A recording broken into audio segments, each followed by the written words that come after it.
మౌన పోరాటం మౌన పోరాటం. ఒక్క ఫ్రూట్ జ్యూస్తో సరిపెడితే చాలదు మురారి. నువ్వే నక్షత్రం తీసుకురావాలి. తను తృప్తిగా భోంచేసేదాకా నువ్వు తన పక్కనే ఉండాలి. నాకు అన్ని కూరలతో భోజనం వద్దక్క. ఈ పూటకి కర్డ్ రైస్ తింటాను, అది చాలు. అయితే రేపు గట్టిగా ప్లాన్ చేద్దాం.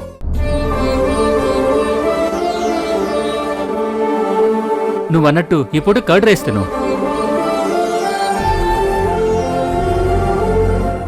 అది కూడా మురారి నీకు గోరుముద్దలు తినిపిస్తాడు.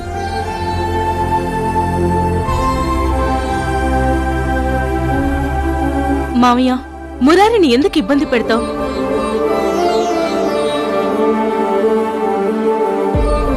నేను తింటానులే. ఇందులో ఇబ్బంది ఏముంది? మురారియే తినిపిస్తాడు. ఇప్పుడే కర్డ్ రైస్ తీసుకొస్తాను. నక్షత్ర, నీకు అవంతికి మధ్య ఒకప్పుడు చాలా గ్యాప్ ఉండేది. కానీ ఇప్పుడు మీరు అక్కా చెల్లెల్లా కలిసిపోయారు. అది చూసి నేను మురిసిపోయే రోజు ఇంత తొందరగా వస్తుందనుకోలేదు. మురారి మనసు కూడా బంగారం అమ్మా, కానీ ముక్కు మీద చెడ్డ కోపం. మురారి, ఇక్కడ నుంచి తినిపించు. నక్షత్ర, కూర్చో.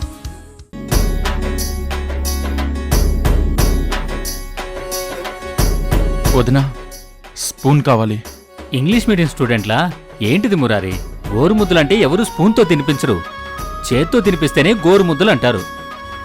నక్షత్రకి నీ చేత్తో తినిపించాలి. పెట్టు మురారి.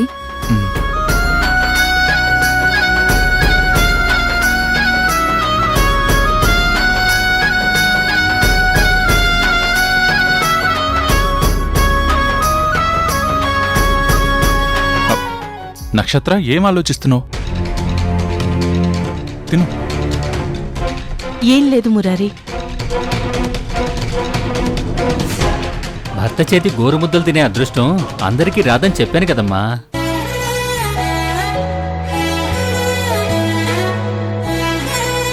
నువ్వు అదృష్ట జాతకురాలివి. మురారి, నేనొక మాట అడుగుతాను, నిజం చెప్తావా? నేను నిజమే చెప్తాను. నాకు అబద్ధాలు ఆడడం రాదు, నాకిష్టం కూడా ఉండదు.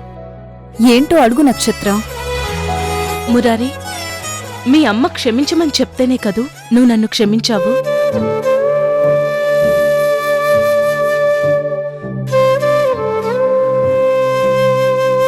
చెప్పు మురారి. అవును, మా అమ్మ చెప్పింది కాబట్టే నిన్ను క్షమించాను. అదేంటి మురారి? అవును వదినా,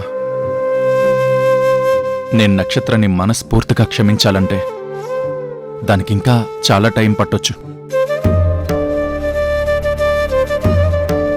మురారి, ఎప్పటికీ క్షమించను అనకుండా టైం పట్టొచ్చు అన్నావు చూడు, నాకీ సమాధానం చాలు.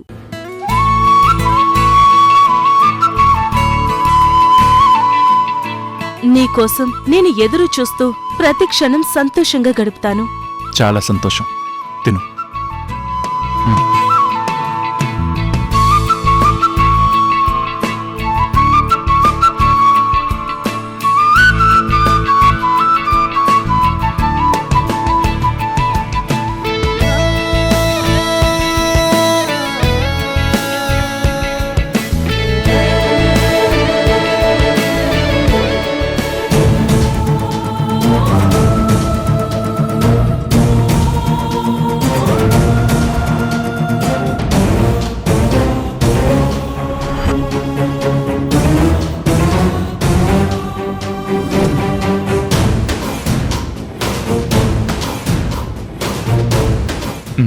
ఇదిగో వదినా.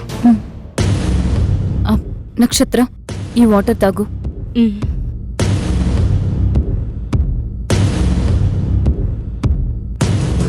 నక్షత్ర, రిజల్ట్ పాజిటివ్ కనుక నువ్వున్నట్టు హ్యాపీగా ఉండు. రెస్ట్ తీసుకో.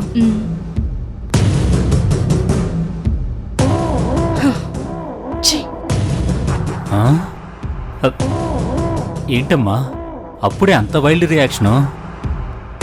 అన్నట్టు ఇందాక టాపిక్ మధ్యలోనే ఆగిపోయింది. నా మైండ్ బానే ఉందమ్మా. నీకెందుకు ఆ డౌట్ వచ్చింది? ఈ మురారితో కాపురం చేసి పాపనో బాబునో నేనెందుకు కనిస్తాను మావయ్య? మా అమ్మని చంపిన వీడు నాకెప్పుడూ శత్రువే. ఇన్ని రోజులు నేను పస్తులున్నది వీడి మీద పగ సాధించడానికే. వీణ్ణి బుట్టలో వేసినట్టే వేసి మంచి రోజు చూసి వీడికి చావు ముహూర్తం ఫిక్స్ చేస్తాను. ఆ ముహూర్తం దాకా వీణ్ణి ఎలా ఆడుకుంటానో నువ్వే చూడు.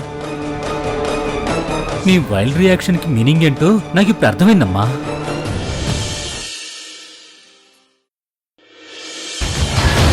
ప్రైమరీ ఇన్వెస్టిగేషన్లో ఉన్నాం సార్. హరిశ్చంద్ర ప్రసాద్ గారి కుటుంబం మీద, ముఖ్యంగా సౌందర్య మీద ఎవరికంత గట్స్ ఉందో ఒక అంచనాకి రాలేకపోతున్నాం. ఈ కుటుంబం మీద పగతో రగిలిపోతూ ఎన్నో కుట్రలు చేసిన మహేంద్ర, విశాలాక్షి, రాజశేఖర్లను కోర్టు ఆల్రెడీ పనిష్ చేసింది. వాళ్ళు శిక్ష అనుభవిస్తున్నారు. వాళ్ళు జైల్లో మగ్గుతున్నా వాళ్ళ కుట్ర ఏమైనా ఉండొచ్చేమో అన్న అనుమానం కూడా నాకుంది. ఆ కోణంలో కూడా దర్యాప్తు చేస్తున్నాను సార్. కాసేపట్లో సీసీ ఫుటేజ్ నాకు అందుతుంది. అందులో ఏమైనా క్లూ దొరకచ్చు. మీకు అన్ని రిపోర్ట్ చేస్తాను సార్. Yes sir.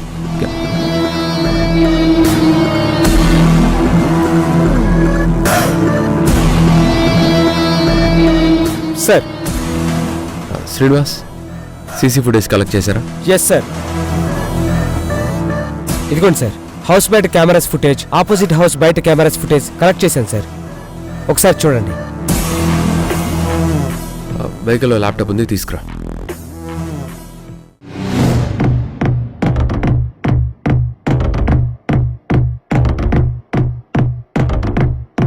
ఇదిగోండి సార్.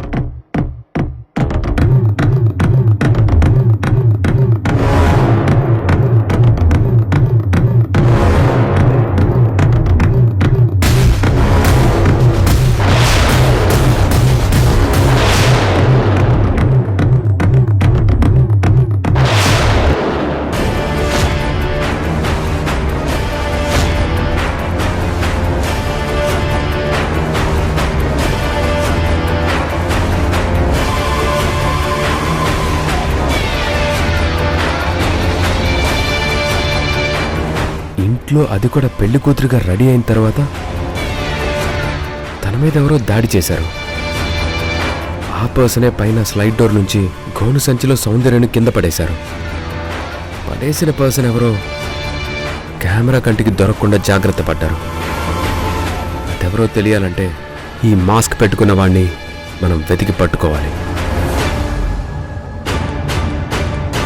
వీడు దొరికితే ఈ కేసు సాల్వ్ అయినట్టే.